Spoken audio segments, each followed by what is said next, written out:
The following is a production of DallasCowboys.com and the Dallas Cowboys Football Club. How about them Cowboys? Yeah! Go Cowboys! Blowing out of the backfield, exploding down the sideline. This is Hangin' with the Boys, presented by Wingstop, where flavor gets its wings. Now, your hosts, Jesse Holley, Kurt Daniels, and Nate Newton.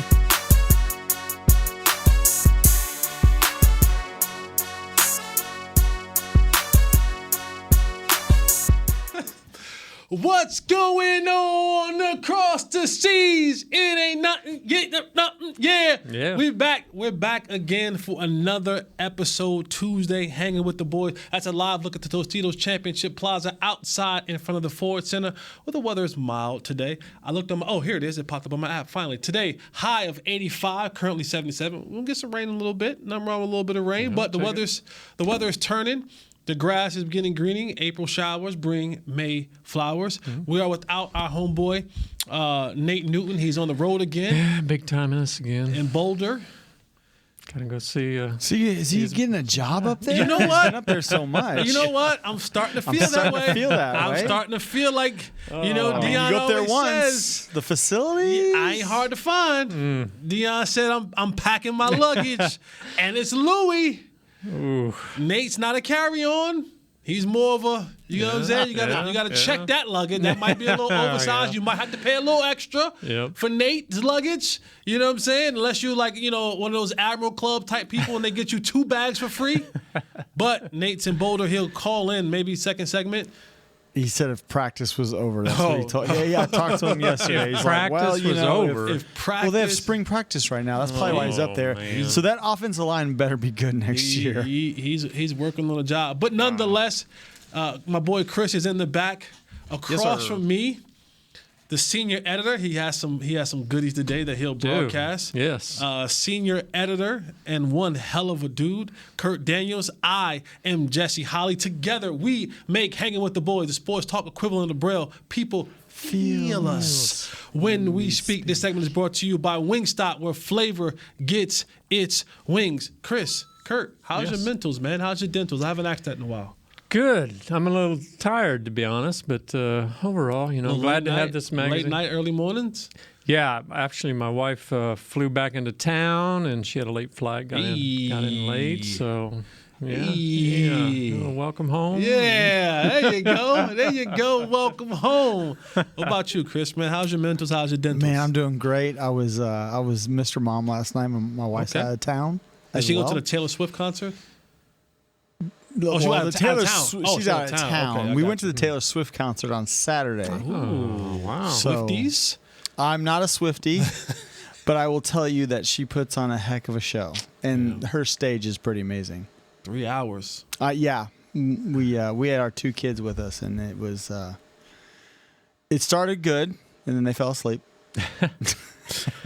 They must have been worn out, falling asleep with all that going on. Yeah, we had to leave with like 4 songs left.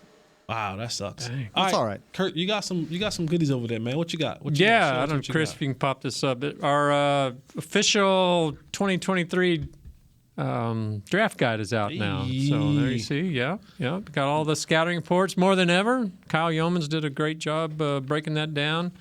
500 players listed. So, it's Cowboys draft. You should do it the Cowboys way. Here, pick one up. DallasCowboys.com/star. Go there. You can get one print or digital. So DallasCowboys.com/star. This is probably why he's tired. Yeah, it's probably why. Yeah. Yeah, more so this than the other hard week.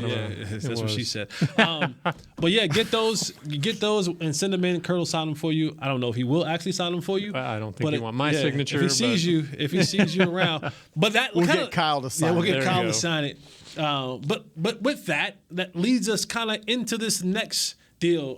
The 30 visits are beginning. And let's just kind of give a background on what 30 visits are. So each NFL team gets 30 players of their liking to come to their facility. Now, no workouts can be done. There's not a second combine or a second pro day. Okay. It's physicals.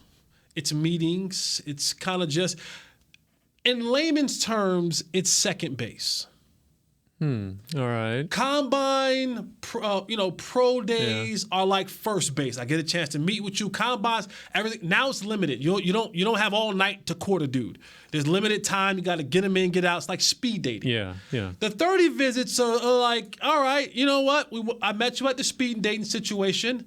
I got your digits. I kind of like your size and your style.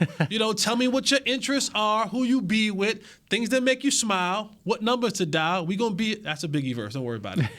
We're going to be here for a round. I'm going to call my crew. You're going to call your crew. We're going to rendezvous at the club in round 2. All right.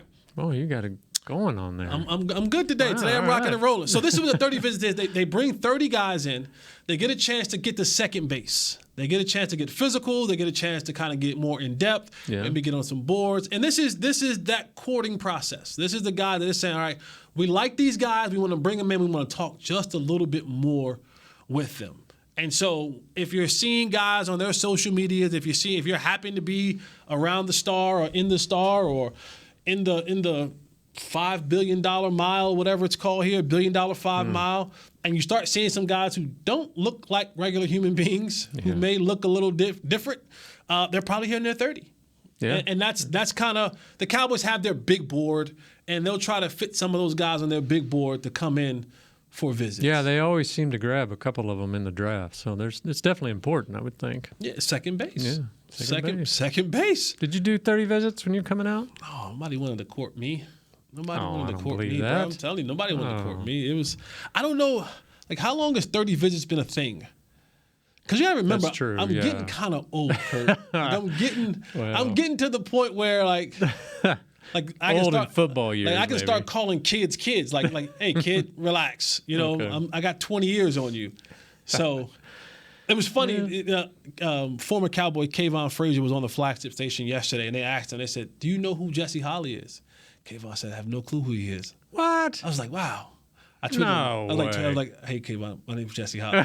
I was like, but I'm getting to that point where guys of the current, selection of players, are like, "Who are these old?" It's always a mystery. The Cowboys have such rich history, and I think as fans we expect incoming guys to know the history of the Cowboys, but they haven't kept track. They don't know what's. So, Jesse, I have a question for you. Since you were probably the only one that in this panel has played in the NFL. That's not probably. That's not, yeah. I don't know. You getting confused back there? Or, maybe in our dreams. But anyways, so when you were coming out, you went to North Carolina. Mm-hmm. And you're from Jersey. Correct. So did you go to did you have a Dallas day, quote unquote? Like, did you go to Carolina or did you go to the Jets, the Giants? Honestly, I think Dallas Day is just a Dallas-based thing. I don't think it's a across league the league. thing. Yeah. No. So they have a Houston day, and they can University of Houston guys, or if you again, that's why. When did all this stuff start? Because I didn't have a Jersey day. There wasn't a Giants day or a Jets day. They had it for a while. Really? Oh yeah. Never got one of those days. I was never. It's probably during basketball season, so they're like, just not bother him. Yeah, probably. Yeah, it's like this during March Madness. Let's not. So how did at this time of year then, kind of that dead period when a lot of the big stuff is done, pro days, all that. What are guys doing? What were you doing? Were you just training, getting out the word and trying to connect people? Training. It was a lot of training. I trained in Phoenix. Funny, my training house had, God rest his soul, Gaines Adams. He was defensive end out of Clemson. Passed away a couple years ago. Darrelle Revis. Oh, wow. Chinadu, what's Chinadu's last name? Chinadu. He went to Notre Dame, played safety at Notre Dame, went to the Bengals. Martellus Bennett lived 2 houses down from us, and he stayed at our he always was at our house. Really? Yeah. And there was one more. There was Denard, not Denard Robinson. It was another Denard something, but that was like our combine house. Yeah. Darrelle Reeves got the big room though. Oh. Like he got the master room. We all got the other kind of even then, there was a ranking and a hierarchy of. And our agent let us know, like, Darrelle Revis was always the first one to get talked to. Darrelle Revis was always the first one to get his stuff came in first. He was the first one to eat. There was a pecking. Oh, so all you guys had the same agent. Your agency put this up, set you guys up. Yes. Our agent all put us up. It was like Darrelle Revis needed company. That's basically what it came down to. It was like Darrelle Revis needed company. And so that's why we were all there. But I think these 30 visits are important because more so now than ever, there's this sense of getting to know the player. Right. I know that we have technology and Instagram and TikTok and all that kind of stuff, but the NFL, even in its modern growth, a lot of the decision makers are still old school. Right. Look at our. How old is Chris Hall? How long has Chris Hall been around? 20 years? At least, yeah. What's my other guy's name? The old guy. Oh, super. We used to have Tom Szyskowski used to be here, and then who's the other guy? He's mad old. You know what I'm talking about? Yeah, looks like a grungy old. Yeah, he's really nice. He looks like an old guy. He's a great guy. Yeah, I forget his name. Come on, Chris. Chris, who's our guy? Who's here? Yeah, Still? He's still here. You know how the older gentleman, he's kind of short. Do you mean Henry Schroka? Yeah. And then him. Yes. Yeah. Will McClay, like all these guys are still old school guys. Our front office, right? Our GM, the guy who's going to ultimately make the big decisions, he's a very old school guy. Yeah. So a lot of the ownership, they want to get these guys in the building. They want to sit down and talk to them. Coaches want to talk to them. They want to, get them on the board, see where their knowledge is at for the pro game. Because that's a lot of what people fail to realize. And I was thinking about this the other day when it came to, the name that came to mind was Jalen Tolbert. Mm-hmm. And it's in these visits that you can kind of sometimes see how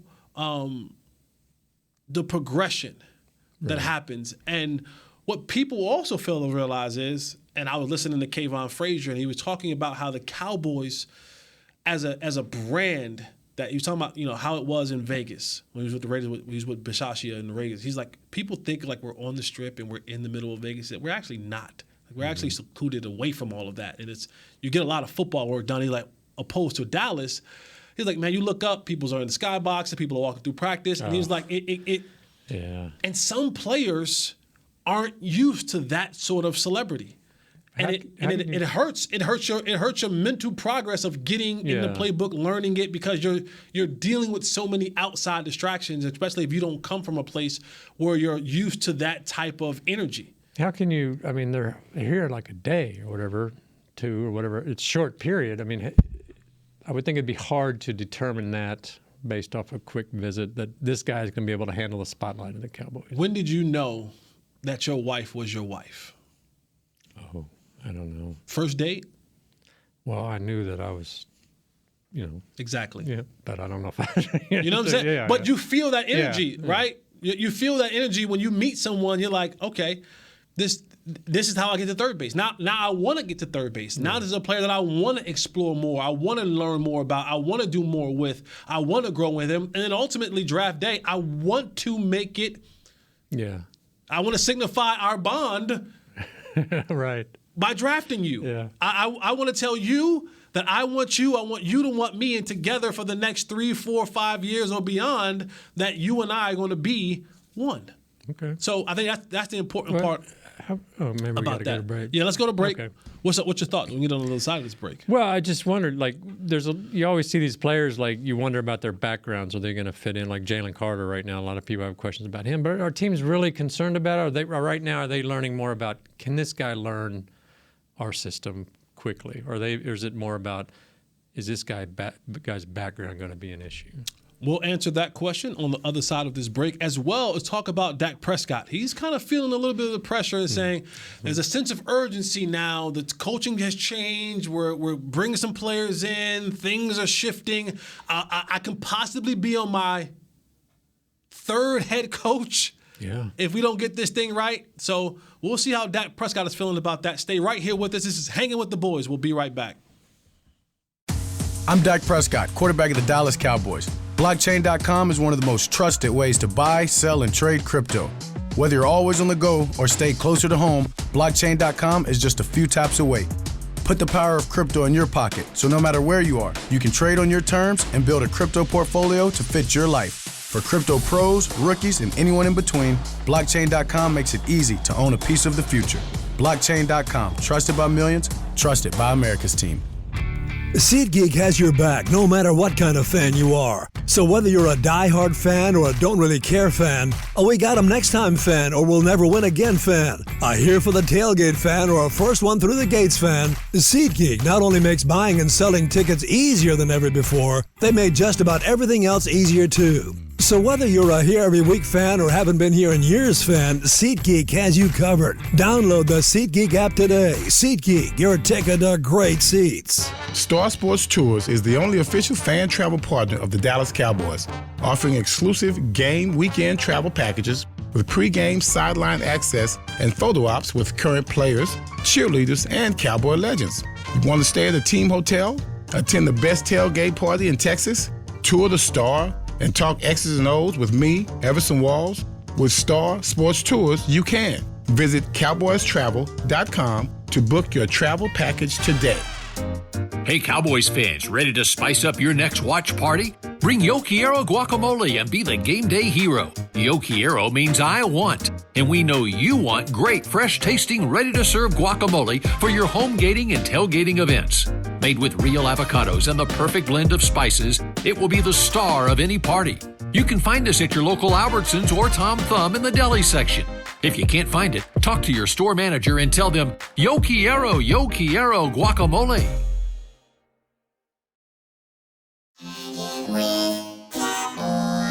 Back to Hangin' with the Boys.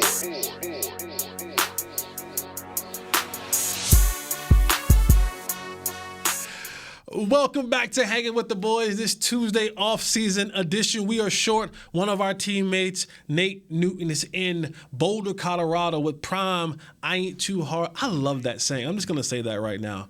I love that. I ain't too hard to find. Like, that is good. I need Nate to bring me back one of those hoodies. If he can do anything for me, bring me back a Colorado. I ain't too hard to find. You jumping on the bandwagon here? I don't know if I'm jumping on the bandwagon. I like that saying though. I like that saying. And like that's one of those deals where only a select few can say that. Yeah. Like Dion is one of the few that can say, That's I ain't true. too hard to find. That's true. I ain't too hard to find. This segment is brought to you by Blockchain, blockchain.com. How's your mentals and dentals? My mentals and dentals are well. I brushed this morning. I do need to get a wisdom tooth pulled. Oh, that's not fun. I do need to get a wisdom tooth pulled. Thank God for insurance. Yeah, no doubt. But that's going to happen eventually. Wisdom teeth, you don't really need them. I've had them long enough. Now they're starting to kind of grow and push into my other ones, so I gotta go ahead and get that thing taken out. They're just doing one or the whole bunch? I just think one. Just the up one. top. Yeah. Up top left. Top left. No fun. So, my mentals are good. I know. My mentals are good. That's a good thing. Just another news. Guys, I'm the AD at KCA, and we had our first middle school baseball game in KCA history. I started a baseball program. Nice. Yeah, we lost 13-5, but the kids were happy. They were learning the game of baseball. I'm learning the game of baseball more in depth, so that's a good thing. So shout out to KCA and all of the young people, the middle school boys who had their first. Keep that program going. I do too. Good, I think this is going to be my program that kind of ushers it into high school in a couple years. So shout out to all of them and Coach Matthew. I appreciate all your energy that you put into that. Now back to your question, Kurt. I forgot it. I'm going to be honest with you. I was like, when these guys are coming in for the 30 visits, is it take Carter, the stud defensive tackle coming out this year? There's been a lot of questions about his background, and is he going to Who, by the way, said he's not visiting anyone outside of top 10 per his agent, Drew Rosenhaus, I think which means that he's not coming here. Right. And I think, but to some, that's another red flag in to some degree. So, but when they're coming to these 30 visits, is it more about figuring out these guys' backgrounds, how they're going to, what they're going to be like as a person? Or is it more about, like, can they work within our system? Can they learn our system quick? Maybe it all goes together, but I'm just wondering. I think it's yes. Yeah. I think it's yes. I think it's an opportunity for position coaches to get with these players to kind of go over some of the things offensively, defensively, depending on who you are, and then. I want to feel you. Like I physically want to feel you. I want to see what you're. Because a lot of these questions that will be asked, they'll be probing questions. There'll be questions that can you get on the board? You'll have questions like, tell me what you ran at your university and break it down to me. Do you have an understanding of your system, what you were at? Because if you can't explain to me your system at your school, then you're going to struggle here. Right. So sometimes it's just getting a knowledge of. Because if I tell you. Hey, here's what we run, go and do it. That's more quarterback stuff. But let's just use receivers, for example, because that's what I'm accustomed to. Right. They'll ask you, give me your top 5 plays that you would run in your offense at North Carolina. And I would give them to them. And they would say, okay, give me this scenario. It's second quarter. It's 2nd and 8. We're passing the football. What pass play are you going to? Okay. They want to see what your thinking is. Right. They want to see, what routes you like to run, what concepts you like, and does that make sense to what they saw on film? Does that make sense to what they're – and then they'll ask some questions about their offense and see if you can't remember. They'll go through some stuff. But it's like I said, it's a second date. It's more past the whole, what color do you like? And it's a little bit more in-depth. What's the third date then? The third date are the phone calls around draft time. Okay. That's when they start, calling around draft time. And we're looking at you here. Yeah, we're looking at you there. That kind how of you back feeling? And forth. Yeah, how you feeling? You haven't jumped out of airplanes lately? You know what I'm saying? Like, you played basketball. They start really digging into the background a little bit more. And start really, and then, of course, draft night. Yeah, there you go. Bang, bang, bang. Yeah. It's consummated. Get that call. It's consummated. These guys got to be – it's just going to be stressful. I mean, you would think in some ways it's fun because this is a golden opportunity, a once-in-a-lifetime thing. But, yeah, man, just that stress of knowing you have to perform and say the right things over there in the 30 visit. But, the thing is that you're so coached up on that now. Most of these young athletes, and this is going back to even when I was in the combine, like they have people who come out. So a part of your combine training is – agents or facilities will hire former scouts, former GMs, former front office personnel, people who work within that part of the organization. So they'll hire them out, and then they'll come to the facilities and they'll do interviews. Yeah. And they'll ask those probing questions. They'll ask you those uncomfortable questions just to kind of get you prepared and how to answer things. So it's really a dog and pony show up to this point. Like it really is. Like, because even at the pro days and the workout, depending on what type of player you are, if you're like a first round pick, like you're really putting on the workout. They may have some things, but you're like, hey, I'm going to do this. I'm going to do this. I'm going to show you all these times, especially the quarterbacks. It's like we're going to put on the show, and you'll watch. Okay. You may get a little bit of kind of, hey, I want to see you throw an out route. I want to see you throw this route, but it's going to be under the confines of, hey, we're going to do it our way. So, that's what it is. But one guy who is Carson Palmer's made a career out of what you're talking about right now after his career with doing this for quarterbacks. Not Carson. It's Jordan. Carson, is it Jordan? His Jordan brother? Palmer. The brother. I thought Carson does it too. Does he? I think he did. I know Jordan is like like a quarterback guru coach that he does that with a lot of the quarterbacks at the combine and stuff like that. Fair enough. I thought Carson did it too. Carson has a lot of money, bro. Carson has a lot of bread. He's golfing. Carson's Some of golfing. those guys are like, I'll look it up. It's Jordan Palmer. Carson's His golfing. brother. It's Jordan, his little brother. Yeah. He's coaching all these guys to what to say in the meetings. Correct. This is what they're going to ask you. Let's go over what you're going to say. They're going to ask you what your best game was. What's your best game? And then they're going to ask you about those plays, and they'll go through tape. Yep. So that's what it is. But one guy who's already in the building, who's already been consummated, who's already been paid handsomely for his services, is one Dak Prescott. And he recently came out and said he felt more urgency now after the rosters and coaching change. What do you think he means by that, Kurt?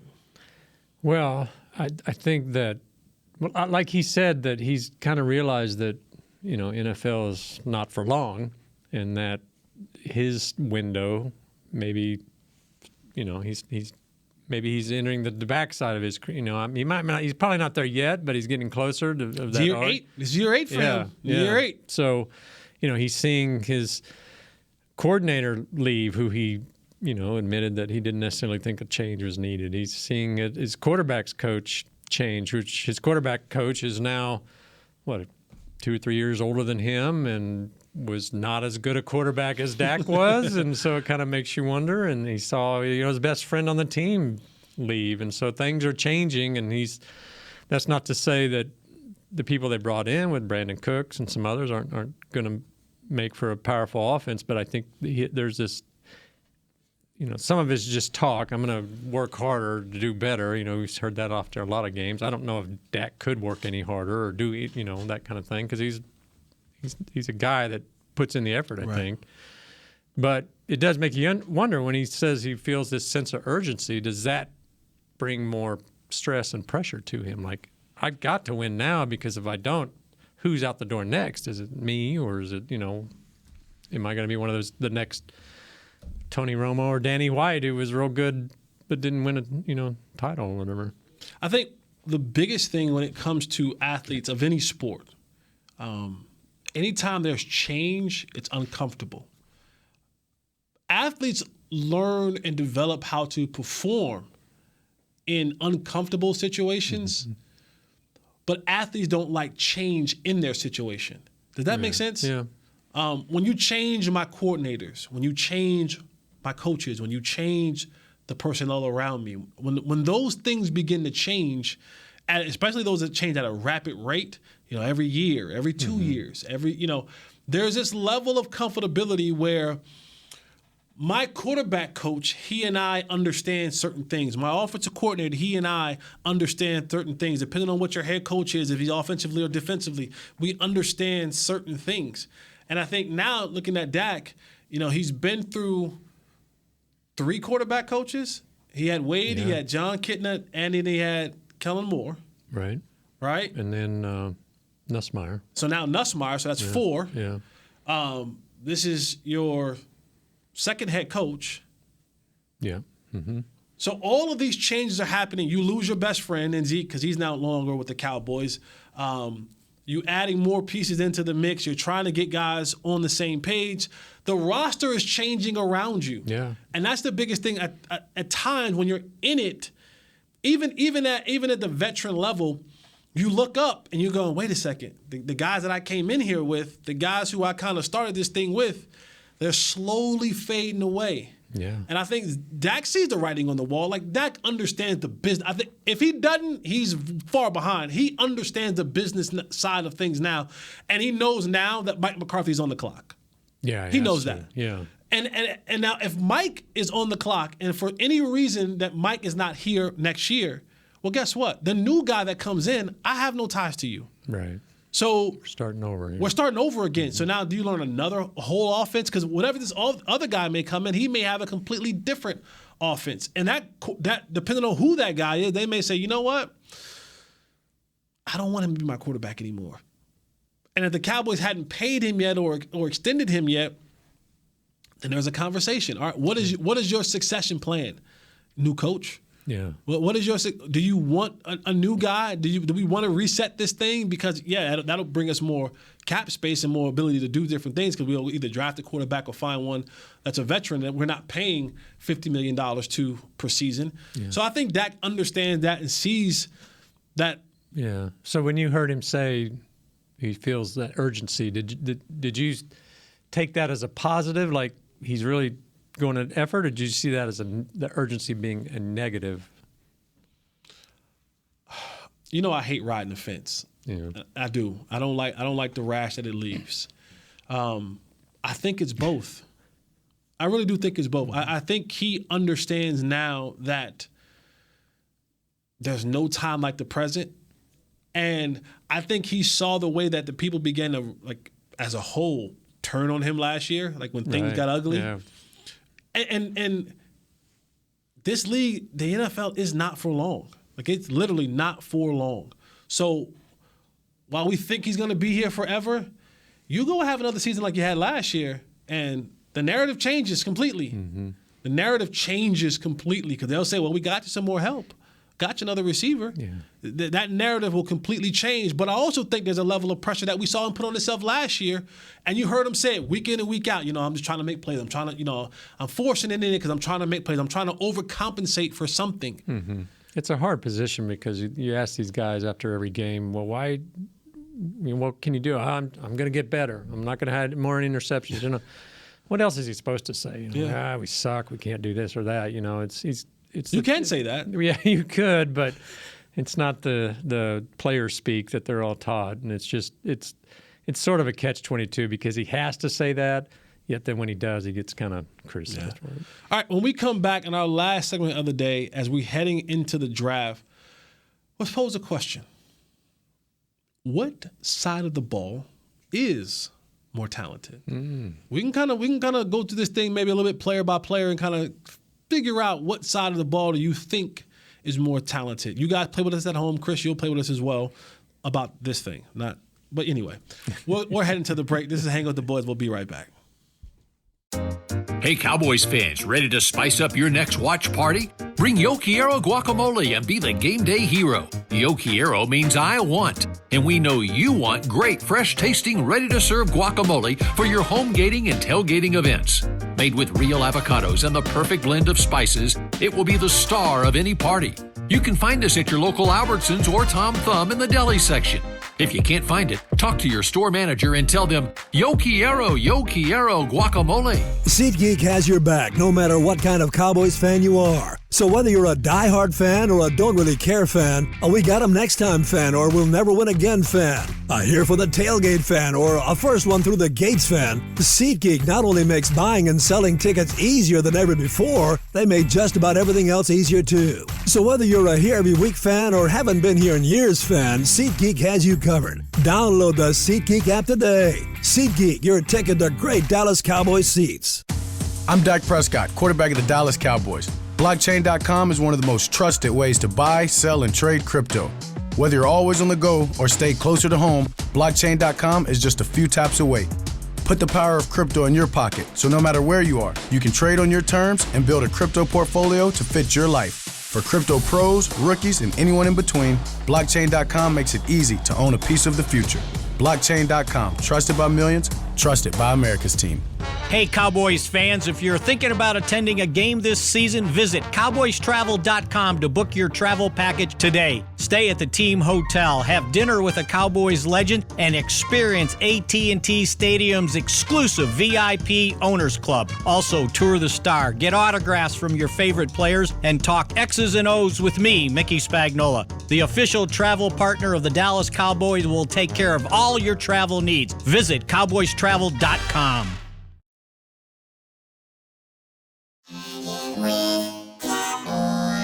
Back to Hanging with the Boys.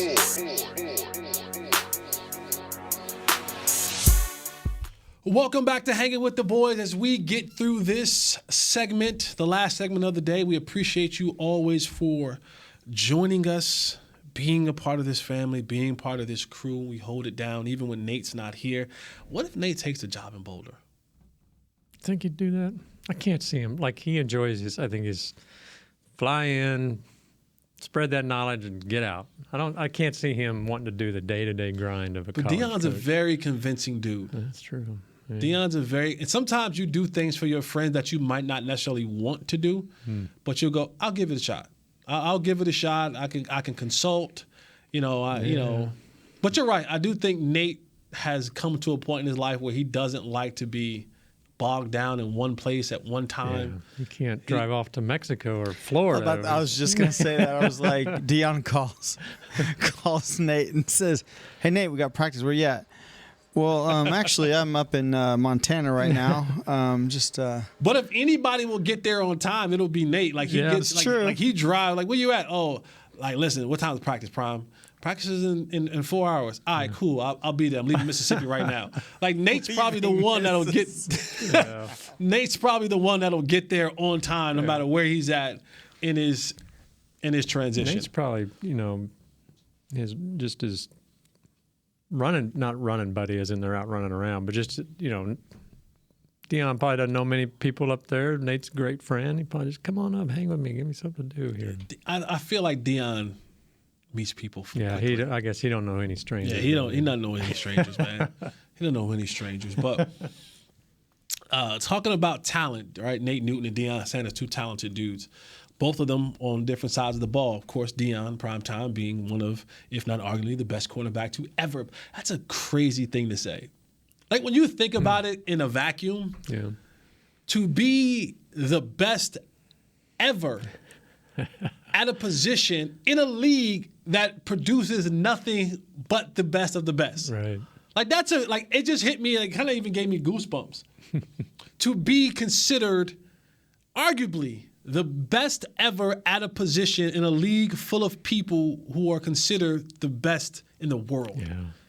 Sheesh. Yeah, that's impressive. That's a pretty hard to imagine. that's man. No wonder like that. I see why Deion is Deion. Like, I see why he can act the way he acts, because, and not a bad way, but a confident way. Yeah. When you're the best ever at a position in the league that produces nothing but the best of the best. But for the Cowboys, offensively, defensively, what side of the ball do you think is more talented? And you can tweet me at Mr. Fourth and Long, your response, and I'll kind of go back and forth with you guys on it throughout the day. Nice. But what side of the ball, offensively, defensively, do you think is more talented? Let's take out the two best. Let's say quarterback offensively, right? Like, we're always going to say quarterback offensively is best. Yeah. Okay. And you know what?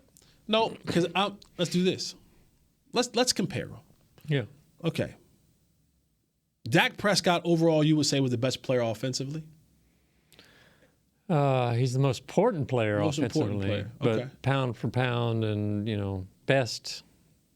I don't know if you would determine, like, Zach Martin is a Hall of Fame player. CeeDee Lamb is he's one of the standout receivers in this league. But Dak is up there. I think he's still top 10, maybe. So who would you put against Micah? Because Micah's overall the best. Micah's arguably top 5 best player defensively in the league. Right. So he's number 1 on our defense. Yeah.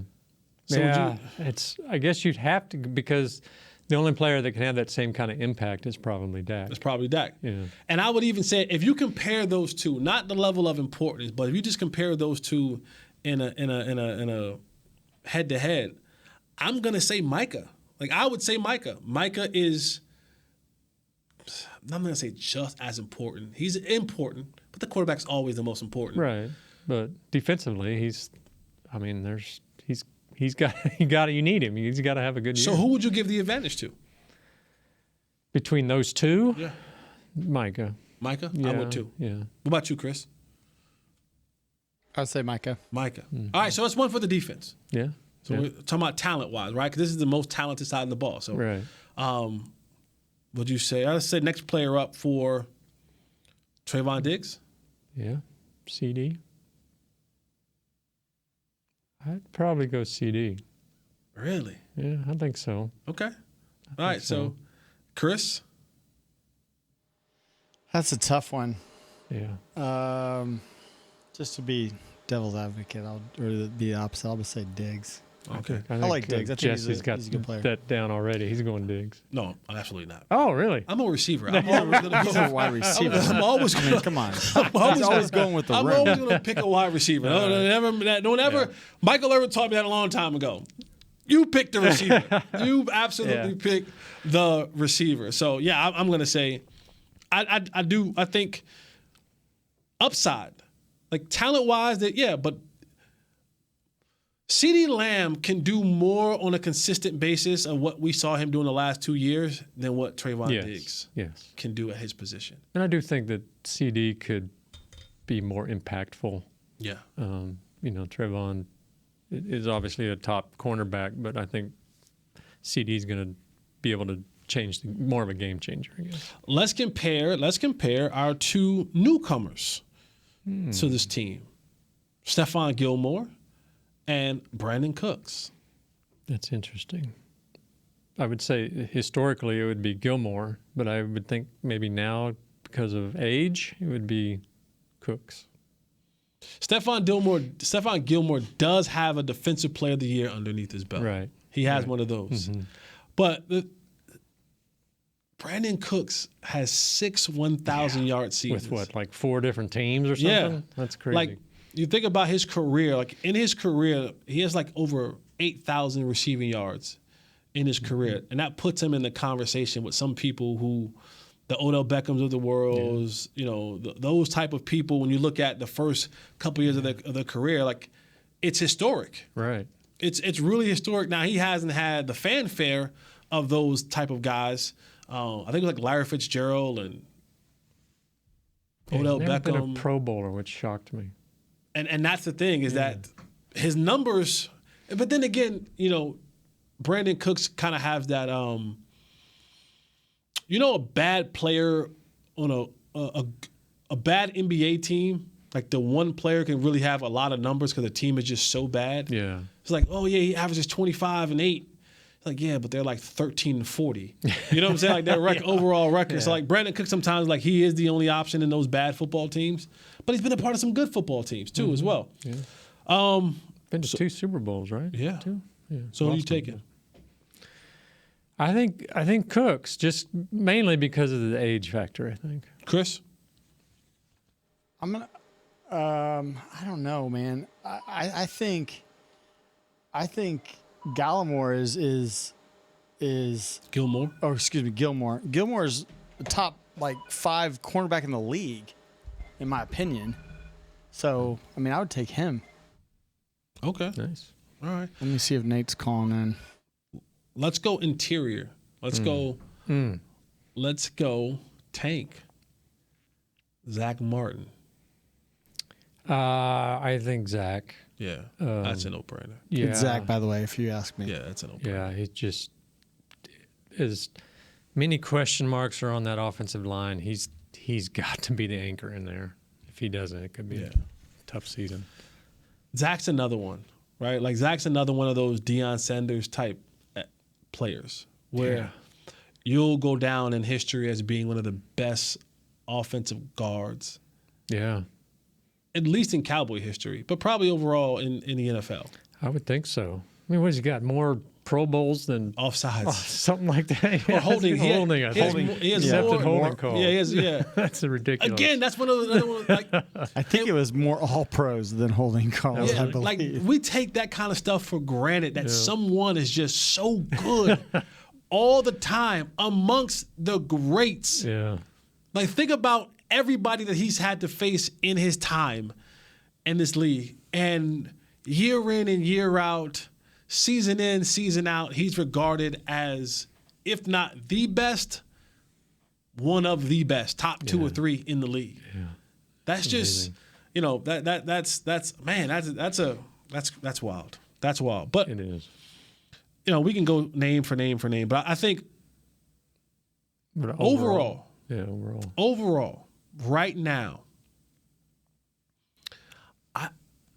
I think this defense as a whole, and that's weird for me to even say that.